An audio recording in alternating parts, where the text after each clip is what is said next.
All right, guys, Murph's here, and today we're going to talk about this, a Glock 42 chambered in 380. This is our latest in the Friendly Fire series, the series where I review guns out of my friends' collections in order to remove my personal purchase bias and discuss, before it's all said and done, would I buy it and what changes would I make? So with that, why don't we go ahead and get into some history. In about 2014, 2015, this handgun hit the market, coming on the heels of a very short-lived popularity of micro-compact 380s like the Ruger LCP, the Diamondback 380, handguns along that line. Now, I do have to emphasize that this was a short-lived popularity. At the time this handgun was coming out, the slimline micro compact 9mm was starting to come into popularity. So there was a lot of criticism leveled at Glock that they had moved too late on the 380 market and were behind in the 9mm market. Now, at the time, no one really knew that the Glock 43 was literally right around the corner. However, I was excited about the Glock Model 42 because I had an interest in 380 caliber Glocks. I knew that Glock had two 380s in its product line. If I remember correctly, the Glock 25 being analogous to the Glock 19, mid-size 9mm, in this case the 25 being a compact 380, and then the Glock 28, which is the subcompact 380 analogous to a Glock 26. The Glock 28 just hit shores here recently, but previously those handguns were only available in like Europe and South America, and it always annoyed me that the entire Glock product line was not available in America, kind of like the rotating barrel model that everybody talks about but hasn't shown up in the United States as far as I know. So I was excited for this handgun. However, it never really seemed to gain stride in popularity. Now, what I find interesting is that previously the baby Glocks were considered to be the Glock 26 and Glock 27, which this is my Gen 3 Glock 26. This was previously the smallest Glock that you could get.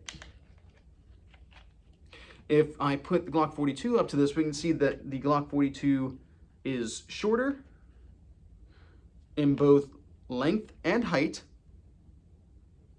Pretty comparable in height, I guess.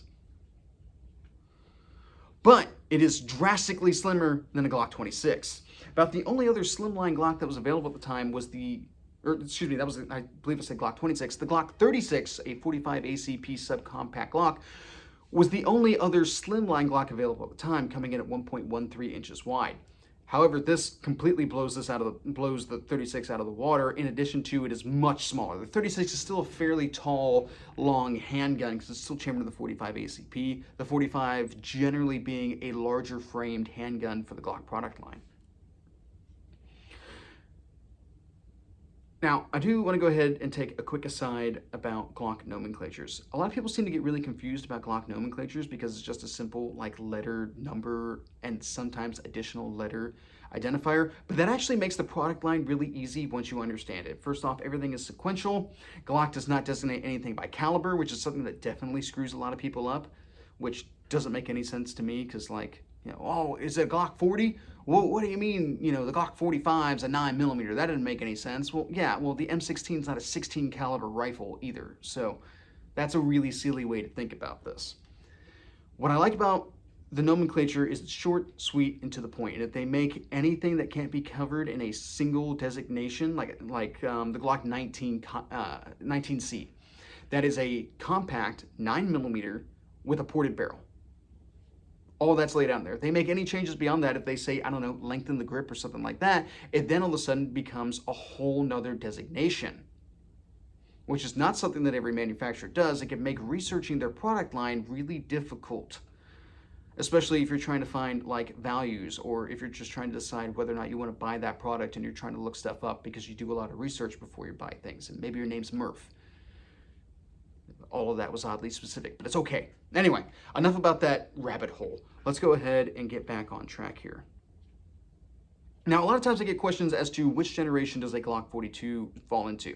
And the Glock 42 and the Glock 43 really don't neatly fall into any of the generational categories. And we'll discuss that more. I got a couple of options that we can compare and contrast as we go in order to be able to identify how this is actually kind of an amalgamation of generational features.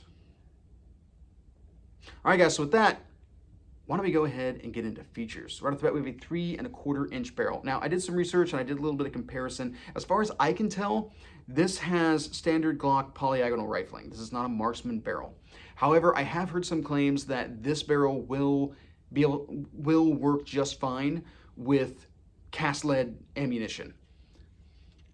Looking at it and seeing that it is standard polyagonal rifling, I would not necessarily, or what looks to me like standard polyagonal rifling, I would not necessarily recommend it. What is the issue with polyagonal rifling and cast lead ammunition? Well, polyagonal rifling is literally the barrel is morphed into a spiraled flute. It doesn't necessarily have standard cut lands and grooves and all that kind of stuff. So there's not really a place for material to necessarily collect, which is why you'll have higher velocities out of polyagonal barrels. But with cast lead ammunition have a tendency to leave a residue behind. If you shoot enough rounds, you could wind up having a barrel, what effectively will become a barrel obstruction, and then a high pressure event in your barrel, potentially detrimental when you consider that your hand is pretty well attached around where the barrel's at. So generally you're told to avoid cast lead ammunition and polyagonal rifling. I suggest that you do your own research on this matter and decide for yourself.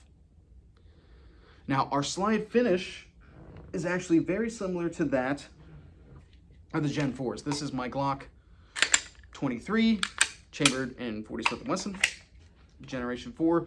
Take a look here, we can see that the finish looks pretty much the same.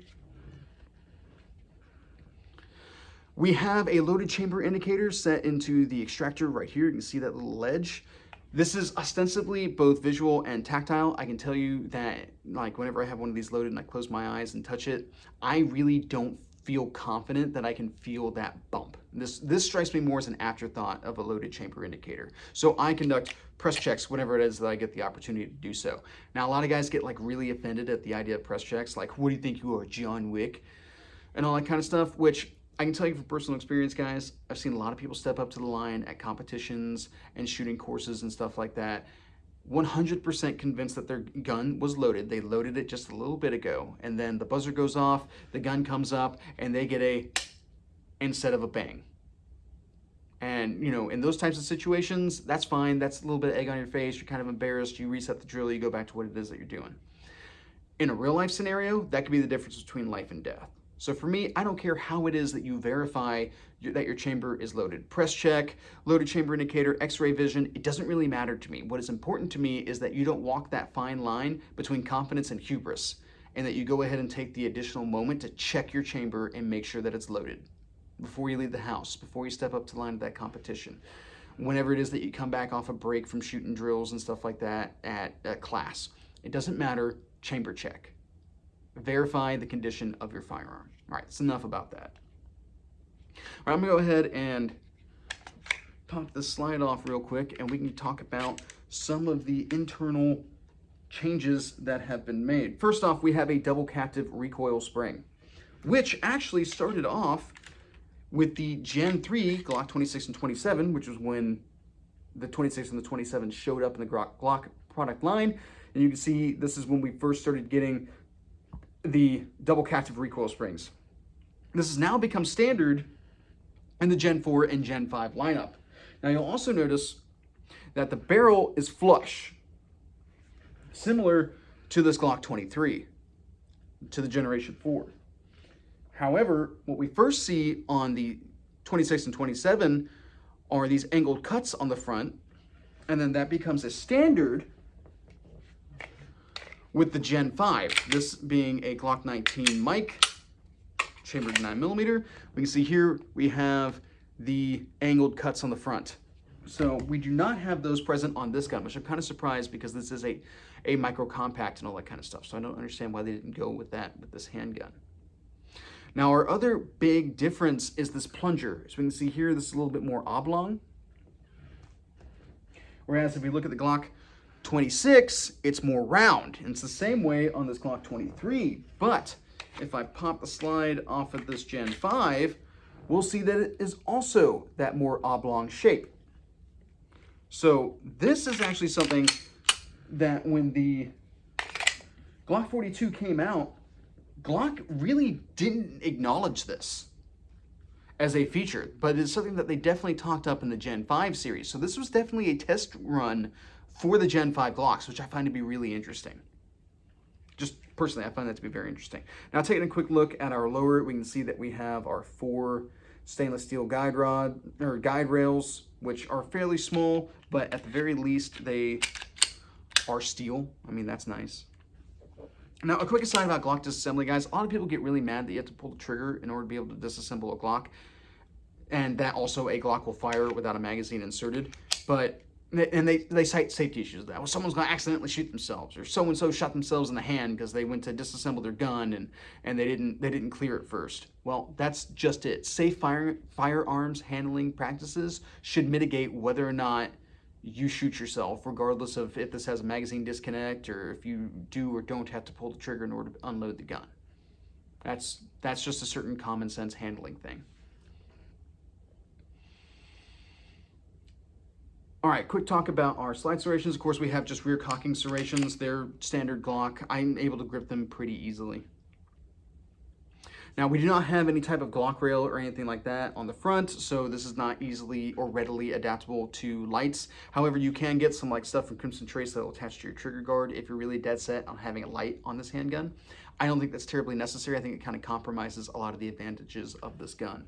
Our trigger guard is squared off and it is serrated across the front. If you're somebody who grips the front of your trigger guard, on this handgun, it's actually not the worst idea because it is so small. You gotta kind of grab every bit of available real estate in order to be able to help kind of manage the recoil aspect of this, which we'll talk about that more in shooting here in a bit. Now, our trigger is actually fairly nice on this handgun. So we have small amount of travel to a fairly distinct wall and a little bit of tension before a fairly crisp break. Our reset is pretty much right back on that wall. So I have no complaints, especially for the kind of category that this handgun falls in. I have zero complaints about this trigger. It's not exactly some sort of like marksman, competition ready trigger or anything along those lines, but when you consider, running this up against a Ruger LCP or something along those lines, this trigger's nice. Now, of course, we have the standard Glock trigger safety right there, which is what makes this gun drop safe. And then also you'll note that this trigger is smooth. It is non-serrated, which is pretty typical for Glock handguns built in this country. That one is a Georgia-produced gun. My Gen 4 Glock 23 was made in Austria, and you can see here we have serrations on the trigger, which makes this a sporting gun at that point because it's a target-style trigger because it has serrations on it. Just a little thing to point out there because there's still a point system for importing handguns, and that's one of the things, making sure that it's in a sporting configuration. Our slide release is single-sided, which is pretty typical on the Gen 3s and the Gen 4s. It is fairly small, which can sometimes be a complaint with Glock handguns, and it's a little stiff, but it is at least in a location that's easily accessible to the thumb, maybe a little too much so. We'll talk about that more once we get into shooting. Now, one complaint some people leverage against Glock is that the slide releases have a tendency to wear off the finish really rapidly. Of parts to be finished, I don't really care. They could have left this in the white for all I care. It really wouldn't change anything or impact its overall effectiveness. Now, I do have to say, guys, that I overhand rack my slides. Not because of some outdated belief that, gross motor movements are the only things that matter in combat or anything along those lines. I do so because it works with all of my handguns. And I shoot and train with a wide variety of handguns with slide releases in different locations. So instead of getting confused as to how it is that I reach my slide release in this case, I just overhand rack things so that I have the same manual of arms with all of my handguns. I will acknowledge, though, that the slide release reload is the faster method of reload. So just kind of take that into account as well. Now, our magazine release is located at the heel of the trigger guard. I actually forgot to check something because I've never really messed with it on this handgun, but our magazine release is reversible. So that's nice for you lefties out there. That's something that you're really worried about.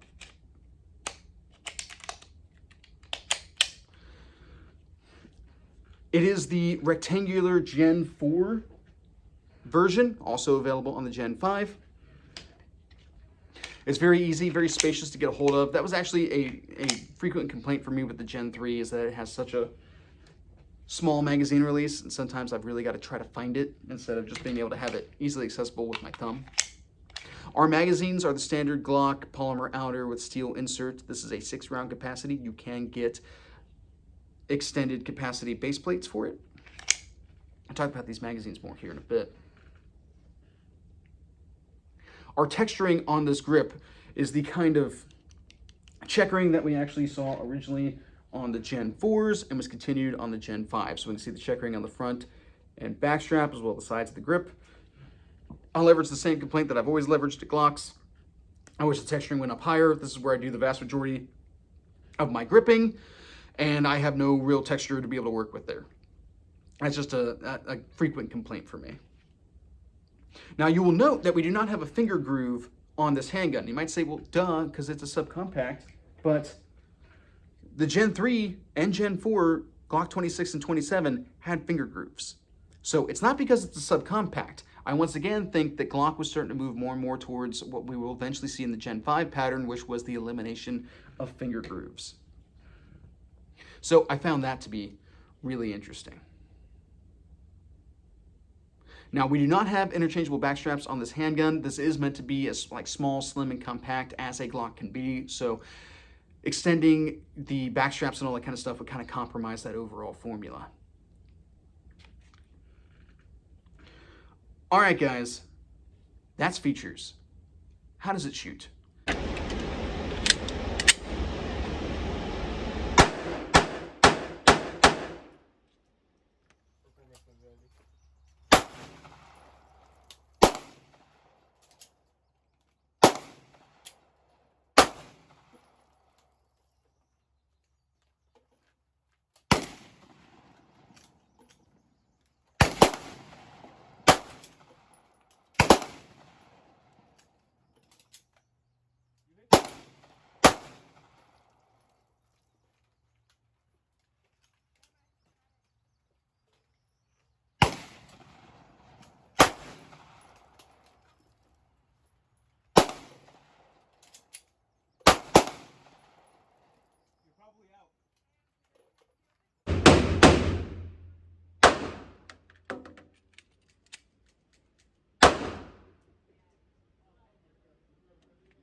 I'm gonna go ahead and start this off with one very bold claim, and that is that this little 380 is the absolute best 380 in its class for a wide variety of reasons. First off, the sights. Even with these being the crappy plastic Glock sights, these are the best sights on any 380 handgun out of the box.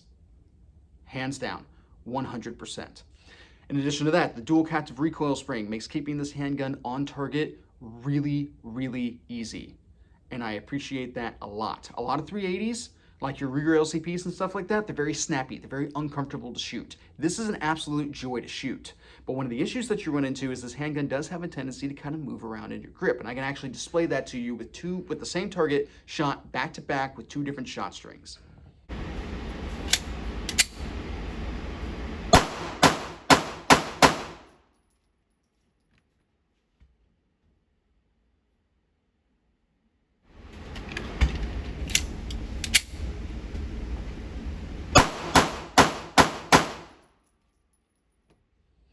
Now, as you guys can see, my first target had the impacts pattern more to the left, and my second had it patterned more to the right.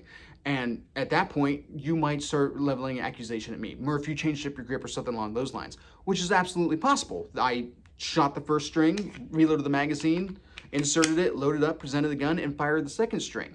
The issue is, I would call them medium-sized hands, or maybe a little bit on the larger size of medium. This handgun moves around a lot in my hand. Every time I pick it up, it's not 100% the same because this is so small and there's so much surface area here and not that much surface area here. So I wind up playing around a lot with where it is that I put my finger on the trigger and all that kind of stuff. And what it's ultimately come down to is that I can shoot really tight groups with this handgun. Like when I really bear down on it and all that kind of stuff, I can shoot same whole groups out of this handgun. The problem is that I might be aiming here and they're impacting here or here, or maybe here. But I'm chewing up that spot right there. I have no real complaints, especially when you're talking about a handgun of this size. I have no real complaints with that type of performance. Whereas a Ruger LCP might look like a shotgun pattern downrange. This is actually shooting one-hole groups. I'll accept that all day. And it can do it out to greater distances than what you would normally attempt with a 380 subcompact. That's really hard to overlook. There's a lot of inherent advantages involved in that discussion. Now, one of the issues that you do run into with pretty much any micro compact gun is going to be mag changes. Now, a lot of people will complain, and you hear it all the time with the Glock 26 and 27, and it's that they have additional space for their fingers possibly coming underneath the gun and all that kind of stuff. And they don't like that. They want all of their fingers on the gun. Carry a larger gun at that point. The idea of carrying compacts and subcompacts and all that kind of stuff is to have small handguns, which might mean that you have less grip. This is a conscious trade-off that you're making at this point. I want to conceal this better. I'm going to have less things here so that I have less stuff that I'm trying to conceal. You would think this would be a lot of common sense, but people get really caught up in the shooting aspect of this. Well, I have fingers that aren't touching anything. You don't need those fingers. You need these fingers up here, the ones that are taking the recoil and working the trigger. This hand does the rest of the gripping. But one issue that you do run into with this additional hand that's not getting used is that it can present a problem for magazine changes. Now, Glock's already, even with somewhat with the Gen 5s, more so with the Gen 4s and Gen 3s, you have this very squared off, very flat magazine well. So already they can be kind of difficult to index magazines off of. I've got a lot of practice with it, so I've developed my method for how I do it over the years. But when you're working with micro and subcompacts like this, and you've got all this hand extending below the grip, when you come in to seat that magazine, this hand smacks against this one. So you got to peel this hand back a little bit in order to be able to get easy access to this mag well.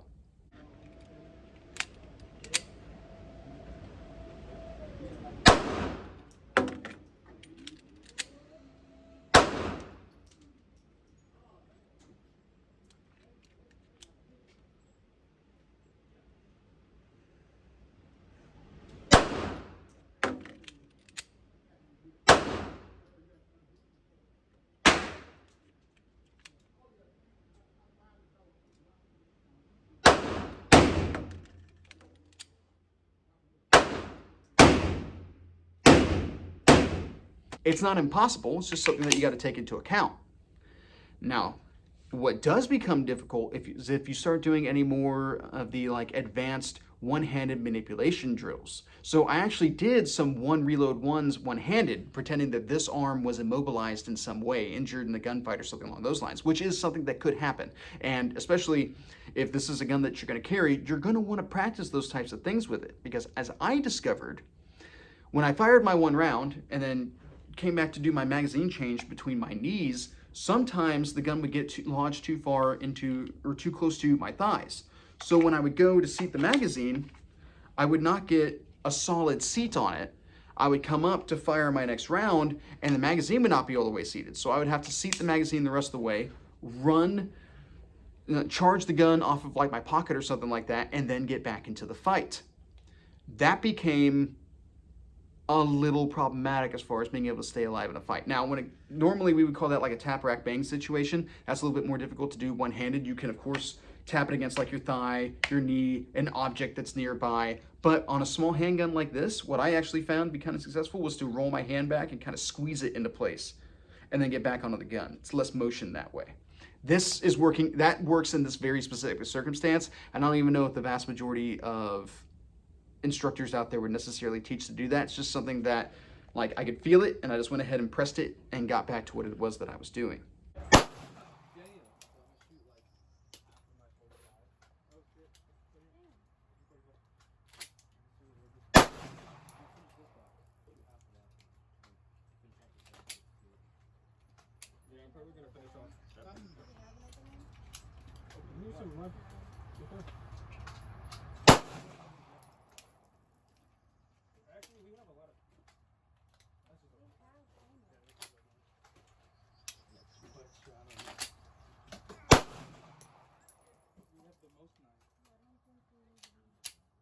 Now, in addition to that, and this really showed itself in one-handed shooting, but it has also shown itself in previous shooting I've done with Glock 42s, is that the slide release is very easy to accidentally press up against. I don't really run into this problem with other Glock handguns, but I have several times with this one. I think it's once again because this gun is so small. So sometimes in my one reload one, I would come up and I would fire my shot, the slide would not lock back. I'd have to remind myself to pull that trigger again because we don't want to game it that I know I only loaded one round. I wouldn't walk into a real fight with only one round loaded. So go ahead and get that solid rep of pulling the trigger a second time, getting that click, and then initiating my emergency reload, which again will require me to have to rack the handgun in a one-handed manner. It's just something you kind of have to look out for. I had to make sure that I tucked my thumb a little bit differently than I would whenever it is that I normally shoot a handgun in order to avoid riding that slide release.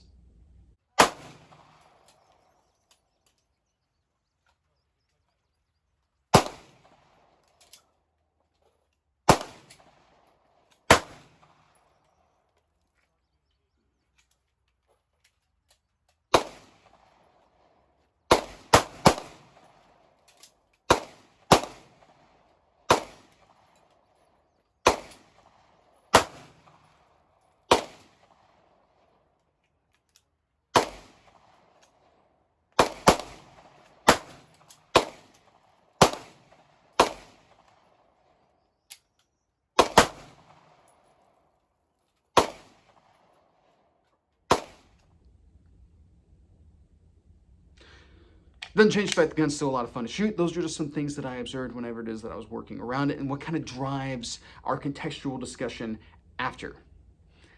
All right, so with that, that's shooting. What are my recommendations when it comes to this handgun? Would I recommend this for duty use? Well, if you're talking about like this being your primary duty firearm, absolutely not. Small magazine capacity, small handgun, 380 cartridge, which I am perfectly willing to defend myself with, but I wouldn't necessarily prefer to use it as as a duty cartridge. So a whole lot of reasons not to use this as a duty handgun. But what about as a backup handgun to your duty firearm?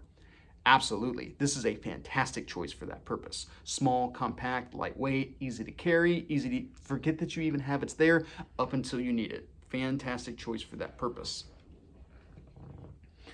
Okay, well, what about self-defense, like concealed carry? Absolutely. That's what this gun was designed for, was for the concealed carry market. It's a little bit bigger than a lot of your micro compact 380s, but it's lighter than a lot of the other guns that are its size, like a SIG P238. This handgun is a fantastic concealed carry choice. We'll talk about that more here in just a little bit. We will get deeper into that.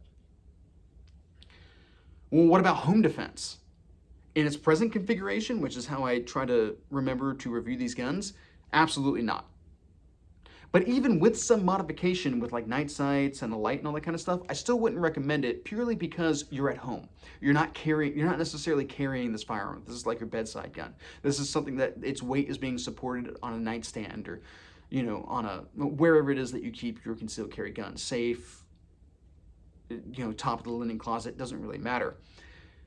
With that being the case, with it not being supported by your body, you can choose to have a larger handgun that would be better to fight with and more readily accessible to different lighting systems. So that's where I would recommend. That's why I would recommend this for concealed carry or backup gun, less so for dedicated fighting pistol, be it in duty or home defense type means.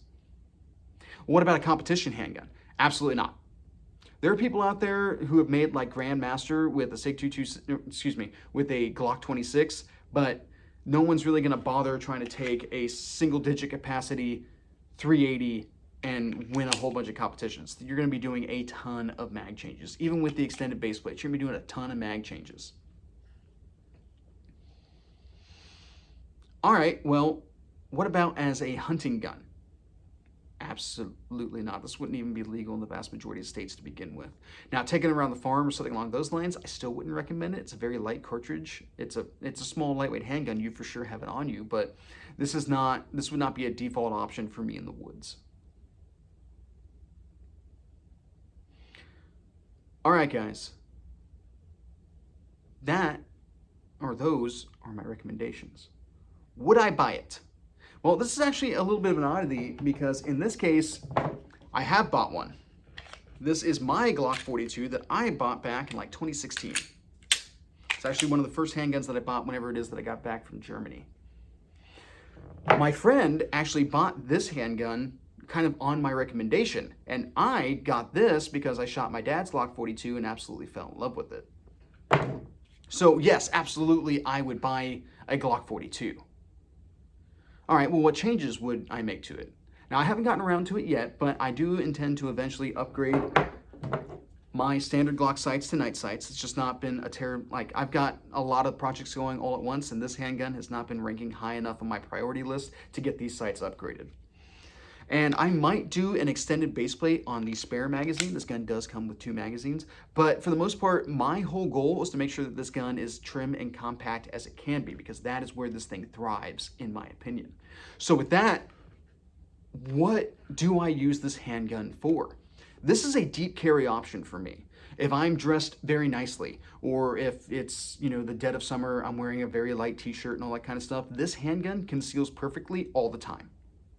Now, if it's the middle of winter, I'm not as worried about concealment because I got light jackets on and all that kind of stuff. I'm not necessarily going to carry this handgun.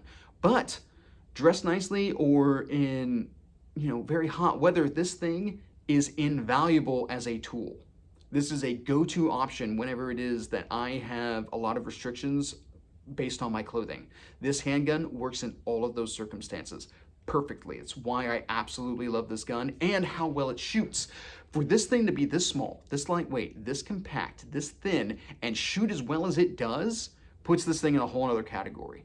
Now, it doesn't necessarily put itself up against any of these other handguns that I talked about. These all have niches that I would much rather have them in as opposed to this handgun. But when you're talking about, you know, being able to conceal in all circumstances, this gun's got it in the bag. And is why it is an invaluable tool in my arsenal. All right, guys, I think that pretty much covered my thoughts on this particular subject. I hope you guys found this interesting, and that's pretty much what I got. Have a good day.